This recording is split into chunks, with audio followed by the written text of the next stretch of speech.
अग्निवीर योजना भारत में भाजपा के नेतृत्व वाली केंद्र सरकार द्वारा शुरू की गई अग्निपथ योजना का एक हिस्सा है, जिसका उद्देश्य शॉर्ट टर्म कॉन्ट्रैक्ट बेसिस यानी अल्पकालिक अनुबंध के आधार पर युवा सैनिकों को भारतीय सशस्त्र बलों में भर्ती करना है।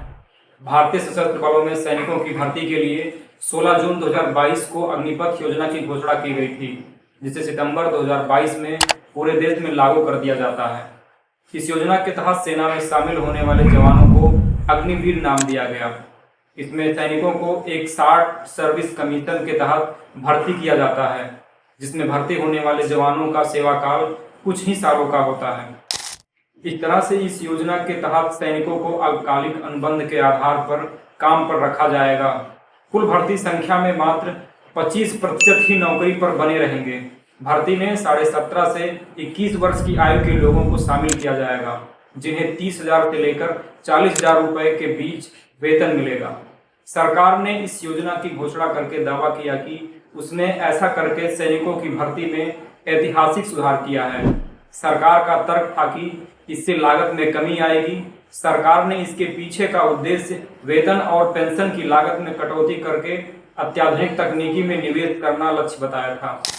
लेकिन इस बदलाव की घोषणा के बाद से ही इस योजना की खूब आलोचना होने लगी। 2022 में इस योजना की पहली बार घोषणा की गई थी। उस समय भारत के कई राज्यों जैसे बिहार, उत्तर प्रदेश और हरियाणा में उम्मीदवारों द्वारा बड़े स्तर पर विरोध प्रदर्शन किया गया था, क्योंकि युवा उम्मीदवारों को इस योजना के तहत 4 साल के कार्यकाल के बाद अपने करियर की अनिश्चितता का डर था।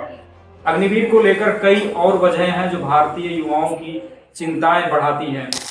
पहला है नौकरी को लेकर असुरक्षा।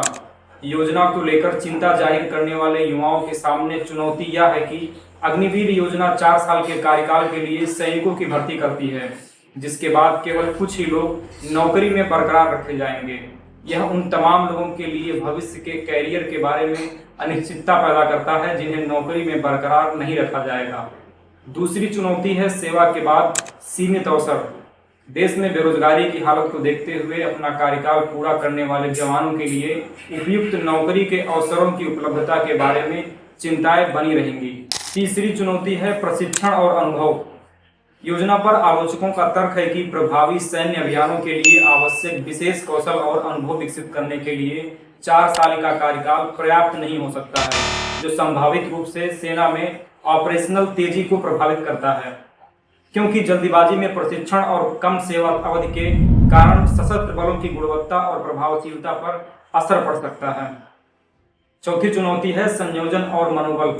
सैनिकों का बार बार बदलाव यूनिट सामंजस्य और मनोबल को प्रभावित कर सकता है, क्योंकि समय के साथ टीम वर्क बनाने वाले सैनिक शॉर्ट टर्म कॉन्ट्रैक्ट से प्रभावित हो सकते हैं।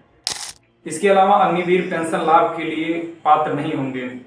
अग्निवीरों के सामने उनकी सेवा अवधि के बाद स्वास्थ्य सेवा और कल्याणकारी लाभ की पर्याप्त सुविधा के बारे में भी चिंताएं सामने होंगी, क्योंकि युवा सैनिकों को अपने 4 साल के कार्यकाल के बाद नौकरी पाने में संघर्ष करना पड़ेगा। हालांकि योजना पर आने वाली प्रतिक्रियाओं को देखते हुए सरकार ने एक दस्तावेज जारी किया। इसमें इच्छुक लोगों के लिए वित्तीय पैकेज, CAPF और राज्य पुलिस में वरीयता की पेशकश की गई।